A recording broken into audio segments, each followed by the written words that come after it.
Samtang sa dugang mga balita, Senador Amy Marcos ni Butiag nga dunay pipila ka mga senador o kongresista nga pasakaan og kaso.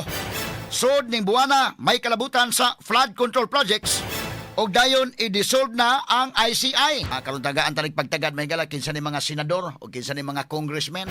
Kumusta man ang mga na-involved sad nga mga taga Malacañang? Ura man og namingaw o gamatod pa ang ICI, gawa naman. Tanggalo naman, wag tango naman. At karon palang daan, good as wala na ang ICI daykin. Nga naman, usa naman ang ka-commissioner ang nahabilin.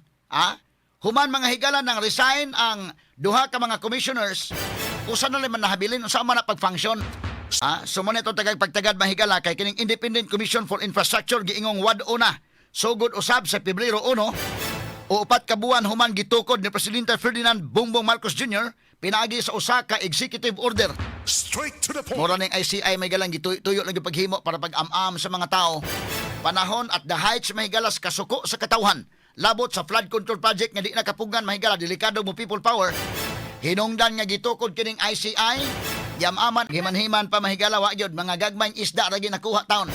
Kanas diskaya, civilian man na mahigala kontraktor dako na nga kontraktor. Pero o maghisgot ka mga higalagot na ng contractors, kung imong pangutan-o na, moingon magusla mahigala nga napugos sa sadmiani, gumikan ini mga empleyado sa gobyerno. Kapariha mahigalag diskaya, labi na din sugbo. O ikiha, pero matod pa nila, nganong kanila bang gagmay? O imong tanawang gagmay, magana, bisa ako'y mo-evaluate gagmay. Mabitaw nang naakaroon sa Regional Trial Court sa Lapu-Lapu City, kay mga gagmay, kay kung dagko pa na, tuan na mahigala sandigang bayan. Sa ang jurisdiction mga kagalaan, salary grade 27 paubos, di naman ka sa RTC, pag-evaluate sa graft case, o high-ranking public official pa na tuwas sa sandigang bayan ang kaso. Muna karon, why kaso sa sandigang bayan ang pasabot? Nga gagmay lang isda ang nakuha.